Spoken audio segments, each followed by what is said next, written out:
السلام عليكم بنات، واش راكم؟ ان شاء الله تكونوا كامل بخير وبصحه جيده. مرحبا بكم في قناتي وقناتكم، ان شاء الله تكونوا كامل تكونوا بخير ومهنيين. لا فيديو تاعنا تاع نهار اليوم راح نحضر معكم حساء الكابويا. هذا الحساء يجي بزاف بنين، كما نعرفوا انه الكابويا بتجي بزاف فيها فيتامينات. دونك هنا واش نحتاجو كمقادير. عندي رطل تاع الكابويا بعد ما كنت قشرتها وغسلتها.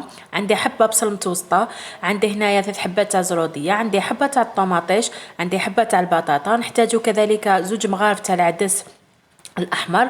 نحتاجو في التوابل ملح، فلفل كحل، كركم وزنجبيل والزيت. رايحه نبدا معكم في طريقه التحضير تاعنا تاع هاد لاصوب. واش نحتاجو هنايا، واش نديرو؟ كاول مرحله نجيبو القدره تاعنا نديرو فيها 3 مغارف تاع الزيت. نقدروا نضيفوا هنا اللي يحب الزبده يقدر يضيف مغرفه صغيره تاع الزبده. بعد ما تسخن لي الزيت تاعي حنضيف كامل الخضره تاعي اللي كنت حضرتها من قبل، قطعتها ووجدتها. درت هنا كما قلت لكم رطل تاع الكابويا، حبه بصل تكون متوسطه، درت 3 حبات تاع الزروديه، حبه تاع الطوماطيش، ودرت حبه تاع البطاطا. رايحه نقلي مليح الخضره تاعي بهذه الطريقه، نخليها حتى تتقلى ونشوف انه الخضره تاعي بدات تذبل. دائما لي سوب تاعنا يحتاجوا انه الخضره تاعنا نقليوها مليح.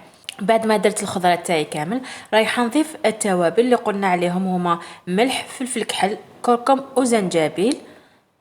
نخلطوا هذه الخضره تاعنا مع التوابل كما راكم تشوفون، نقليوهم مليح. نسيت ما قلت لكمش نضيفوا غصن صغير ولا شويه تاع الكرافس، لانه لي سوب دائما يحتاجوا الكرافس. دونك درت غير شويه تاع الكرافس، ونضيف عليهم 2 مغارف تاع العدس الاحمر. 2 مغارف نكونوا غسلناهم شللناهم مليح وقطرناهم في صفايه. نقدروا نديروها 2 مغارف كما نقدروا نستغناو عليهم. هنا بعد ما تقلات لي الخضره تاعي مليح كما راكم تشوفوا هنايا، هنا نجي نمرق على القدره تاعي. فيما يخص التمرق، الماء دائما لازم يكون سخون، نمرقوا دائما بالماء يكون سخون هكذا باش لاصوب تاعنا تجي بنينه. كما راكم تشوفوا هنا كميه الماء درت حتى تغطات لي الخضره تاعي.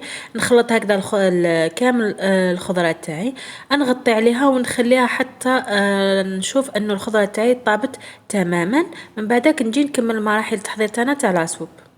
هنا كما راكم تشوفوا البنات بعد ما طابت لي الخضره تاعي، هنا نديرو بموس ولا اي حاجه نشوفوا نتاكدوا سختم زروديه انها طابت، هي اللي تاخذ لنا طياب بزاف. بعد ما تاكدت انه الخضره تاعي كامل طابت، جيت هنايا نحي الكرافس تاعي اللي كنت درته. نحاولوا نحيو الكرافس لانه لو كان نحيوه يطلق لنا المروريه، دونك يستحسن انكم الكرافس نحيوه ما نرحيوهش.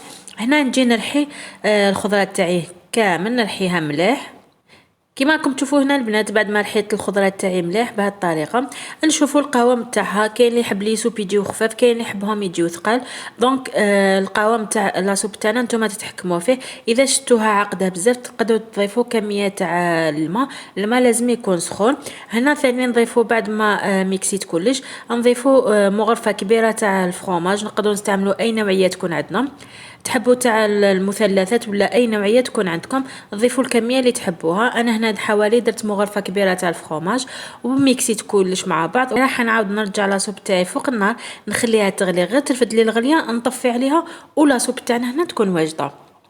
هنا كما راكم تشوفوا البنات، شوفوا لاصوب تاعنا كيفاش جات بزاف هايله بنينه مغذيه وفيها بزاف فيتامينات. نتمنى منكم انكم تجربوا الوصفه وتعجبكم. طوف كي يكون هكذا البرد كامل هذا لي سوب بزاف ملاح. شوفوا القوام تاعي تاع لاصوب تاعنا كيفاش راهي. انا نحبها شويه، ما نحبهاش جاريه بزاف.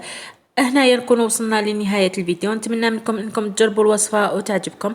ما بقى لي في الاخير غير نقول لكم تهلاو بزاف في رواحكم. نتلاقاو ان شاء الله في فيديو واحد اخر. بقى على خير.